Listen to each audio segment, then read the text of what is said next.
ladies and gentlemen. It is that time of week again. The time to bring you the most important news stories of the week from around the world. And we've had, another, I'd like to say exciting week, but excitement usually is a good prospect. And unfortunately, this time in this day and age, there are a lot of bad things that are going on. First, I want to let you know that I have something for you, and hopefully it will help fund this addiction of mine to bring you the news. Years ago, I wrote a book called A Twisted Trade. I've now gotten it turned into an audiobook, and I want to thank my narrator, Jerome Ferguson. I think he did a great job. I'll give you a description of the book at the end of the video so you can know more about it, and there will be a link in the description if you're interested in purchasing and downloading it. Our world runs on energy, so that's where I start. West Texas Intermediate crude was all the oil sources of oil were up this week. West Texas was up to $65.72. Brent was up to $70.13. OPEC was up to $71.50. Gold ended the week at up also $3,759.86. Silver was up significantly to $46.05. Baltic Exchange Dry Goods Index, that is a measure of how well the traders feel the trading is going, and so how much money they're willing to pay for transportation of goods. That ended the week, it was up a little bit this week to $2,259. The U.S. bond yields ended the week. I check the bonds because that gives me an indication of how well people are feeling about a country's ability to pay its debts. This week, I checked three countries, measure those. Those are some of they represent a lot of the trade, at least a lot of the trade that we can get a hold of. I can get information on. The United States 10-year note was at 4.176%. The UK 10-year yield is at 4.7573%, and the Japanese bond is at 1.6594%. As far as shipping goes, ships continue to pile up around the Straits of Hormuz. The insurance companies don't want to cover the ships as they travel through in case they end up coming under attack by Iran or by being seized by Iran. I want to make a note on the corruption index. There are a number of places that are struggling due to corruption, and this impacts a lot on their economy. It's a really difficult time, difficult means. Anyway, the worst corruption in the world, as measured by the by some websites. Worst places in the world. Fifth worst place is Yemen. Fourth worst is Syria. Third worst is Venezuela. Second worst is Somalia. And first is South Sudan. Now I want to make a note. Yemen has been struggling with internal problems.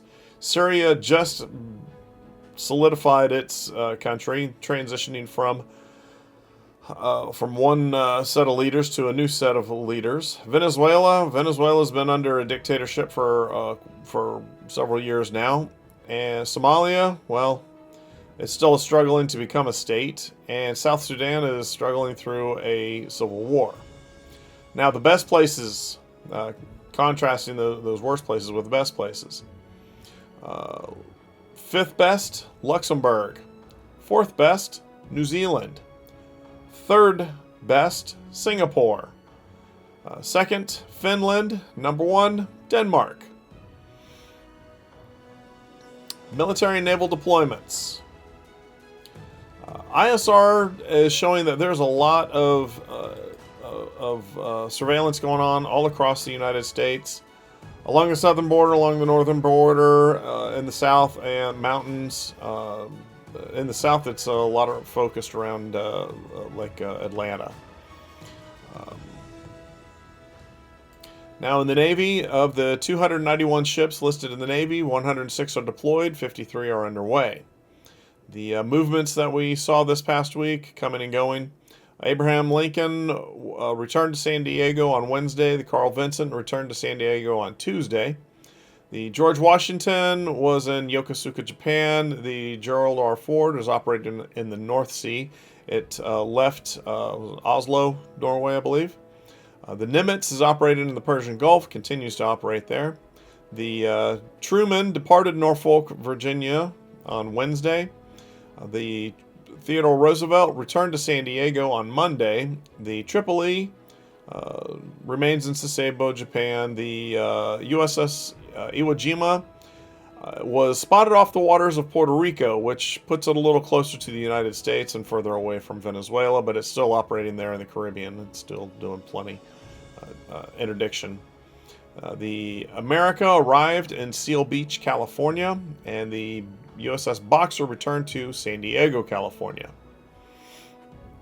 As far as conflicts go, I found it interesting that the U.S. president has changed his position on the Ukraine war. For months, he tried to coax the Russian president into peace talks. And he indicated that Ukraine needed to be realistic about long-term prospects and military disadvantage, suggesting that it had to give up land that it had already lost in order to end the war.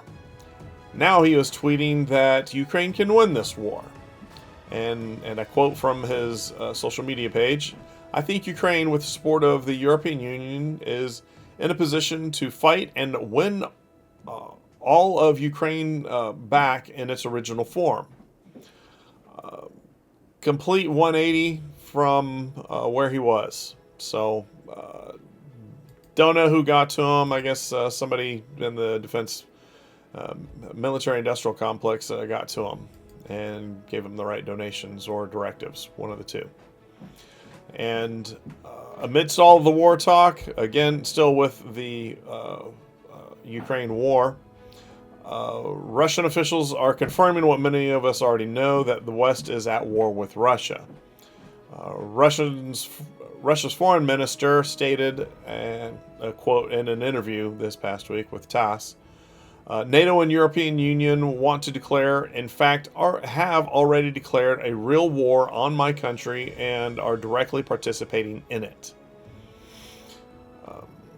TASS is a Russian state-owned media agency, and this was at a G20 ministerial conference on the sidelines of the UN General Assembly in New York this past week.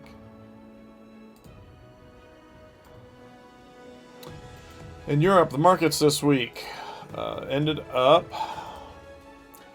the DAX ended up at 23,739.47. The FTSE 100 ended the week at 9,280.79. The CAC 40 ended the week at 6,864.75. And the IBEX 35 ended the week at 15,350.40. Number of things have been going on. The Ukraine war continues unabated. This week, Russian air defenses destroyed at least 44 Ukrainian drones on approach to Moscow between Monday at night and Tuesday morning.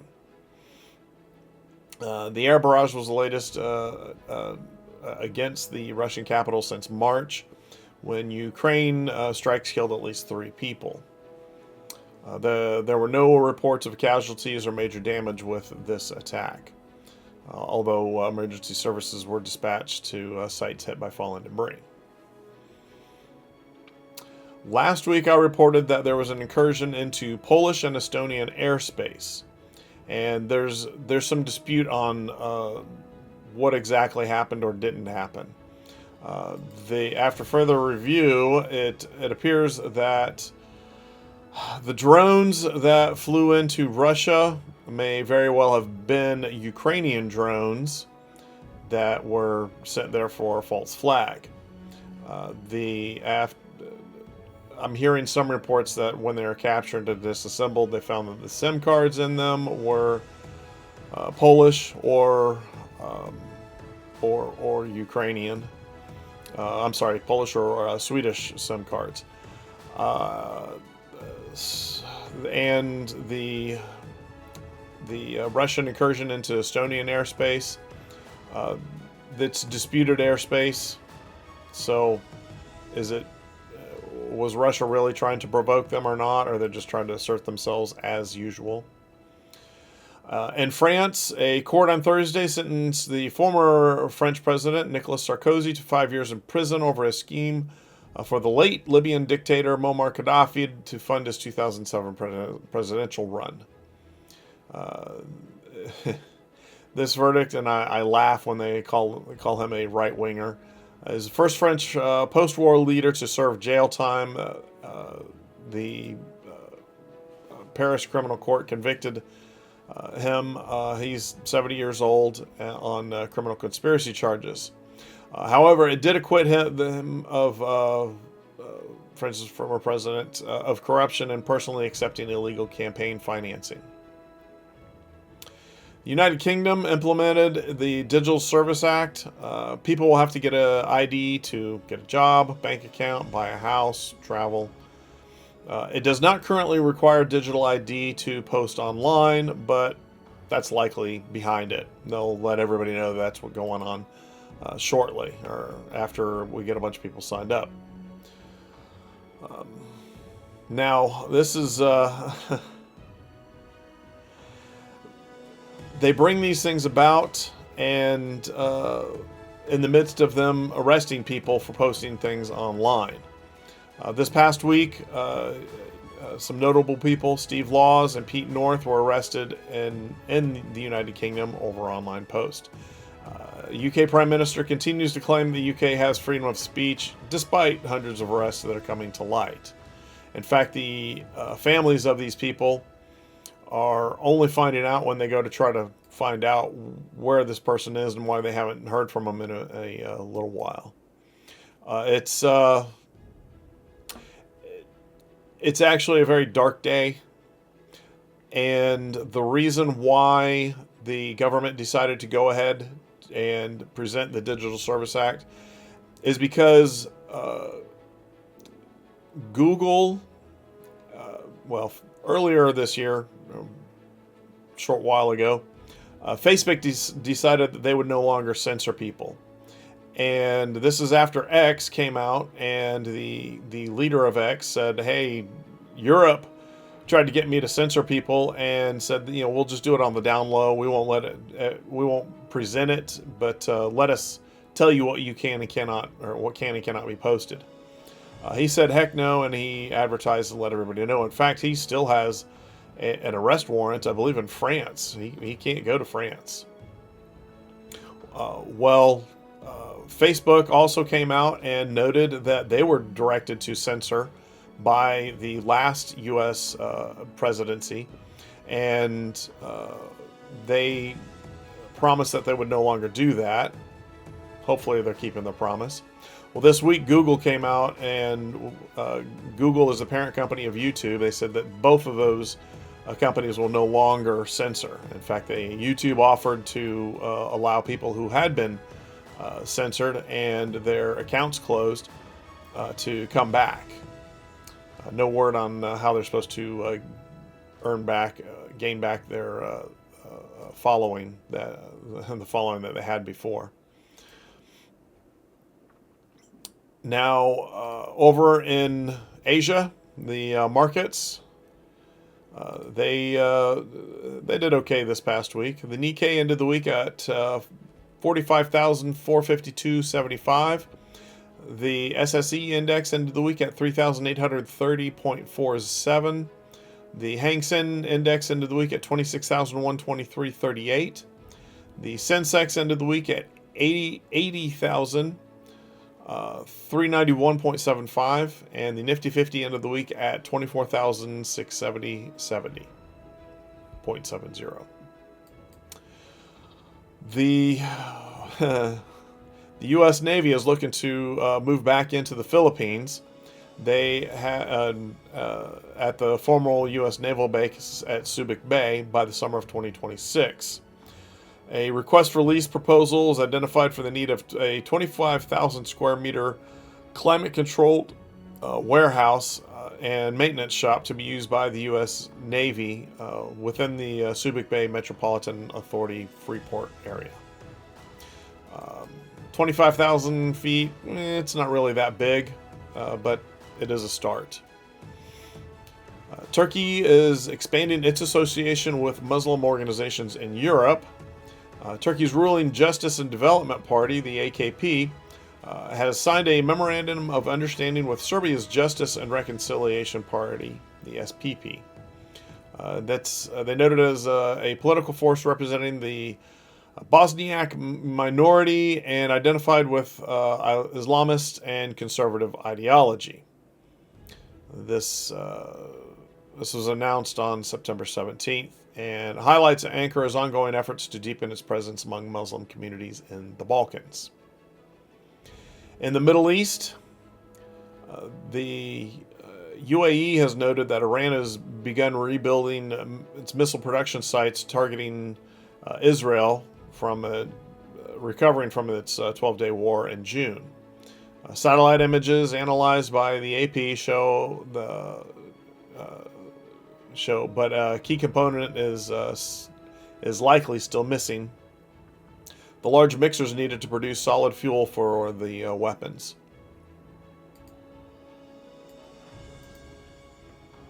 Reconstituting the missile program is crucial for the Islamic Republic, which believes another round of war with Israel may happen. Missiles are one of Iran's few military deterrents after the war decimated its air defense system, and something that Tehran long has insisted will never be included in negotiating with the West.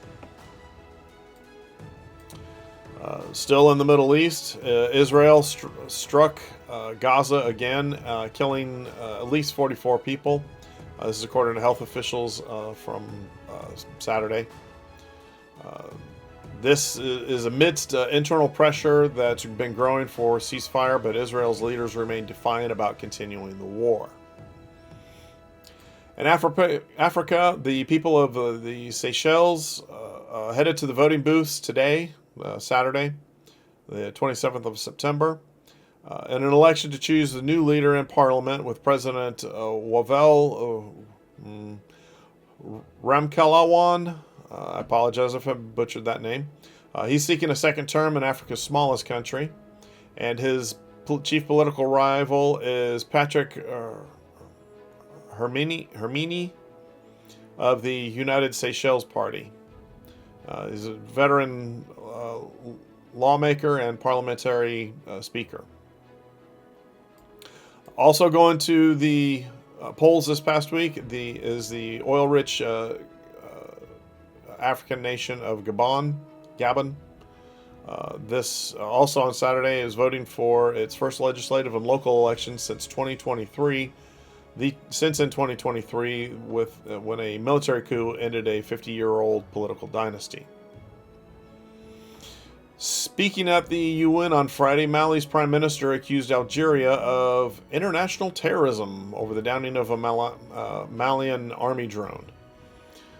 Algeria says the drone had entered its airspace, and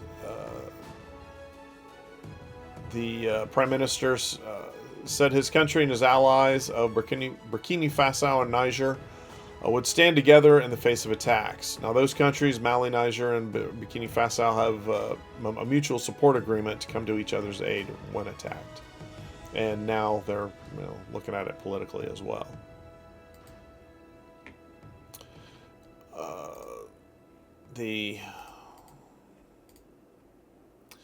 In the Americas, the Dow Jones Industrial Average ended the week at 46,261.44.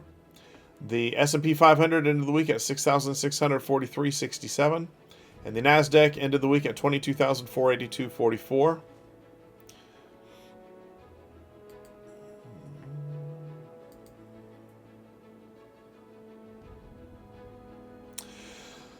This past week, U.S. intelligence officials led to the capture of an alleged baby trafficking ringleader She's known as La Diabla, the devil, female form of the devil. Her name is Martha Alicia Mendez Aguilar.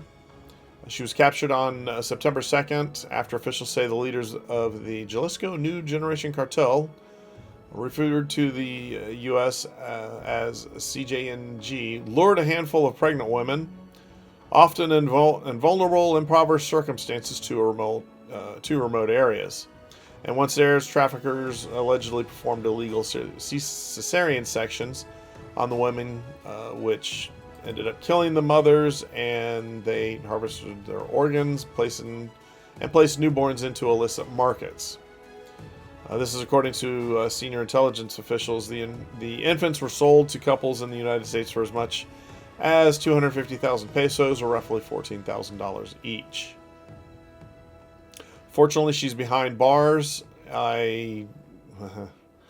Well, she's not under the authority of Florida, where hopefully they would see their way to sending her to giving her the death penalty.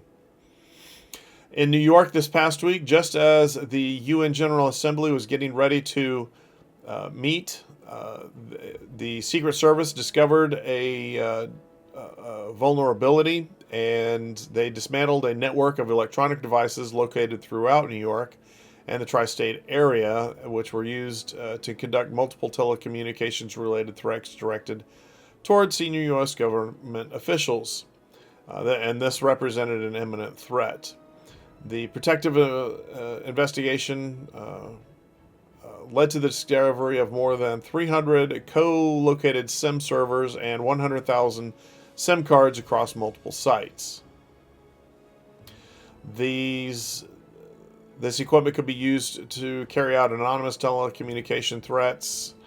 They could also conduct a wide range of telecommunication attacks, which included disabling cell phone towers, enabling denial of service attacks, facilitating anonymous encrypted communications between potential threat actors and criminal enterprises.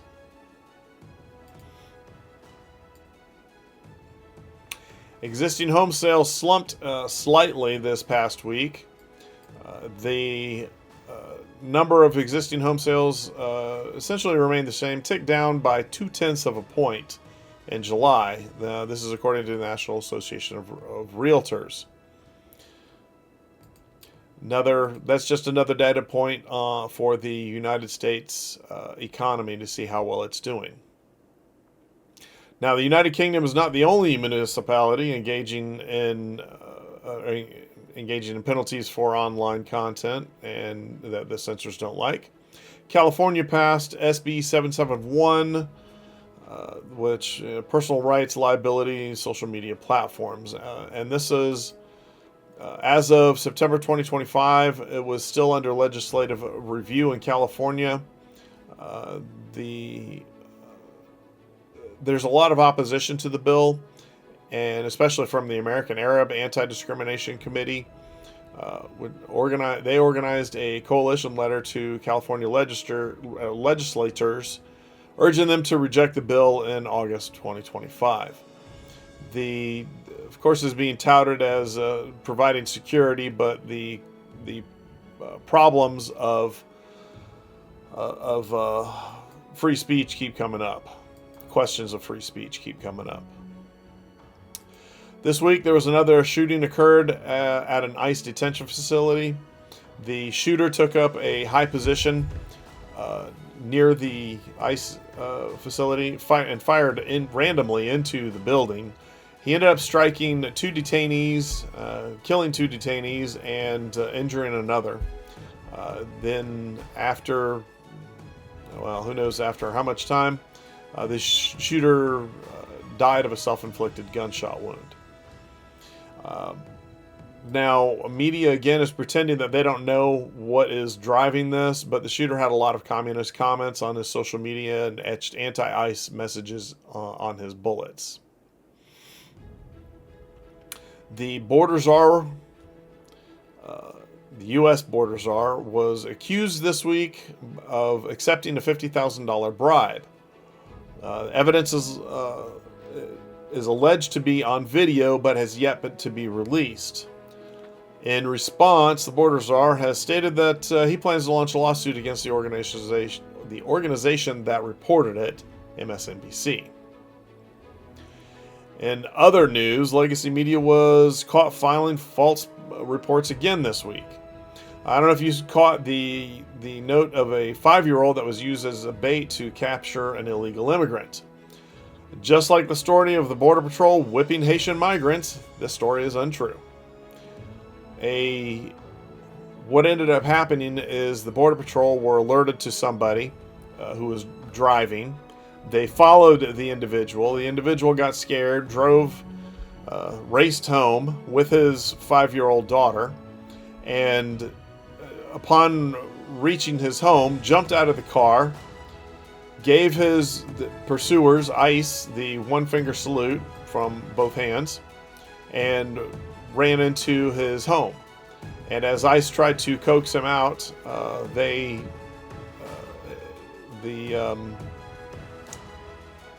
found that he had left his daughter in the car and was not interested in trying to make sure that she was okay.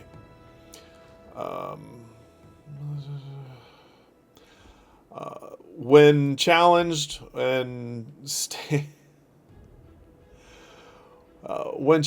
ICE authorities responded by stating that ICE agents never used a 5-year-old girl as bait, which was, he said, what a disgusting smear. The criminal illegal alien target had previous arrest for domestic abuse, strangulation, among other charges, and he's the one who abandoned his child in the car. The target, Edward Mahia, ignored law enforcement emergency lights to pull over and drove back to his house and fled from the car and darted inside his house.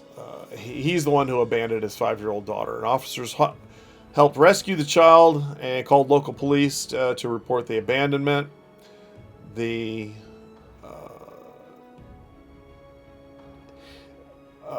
local police were able to reunite the little girl with her family members. The target is an illegal alien from Guatemala, Mr. Mejia.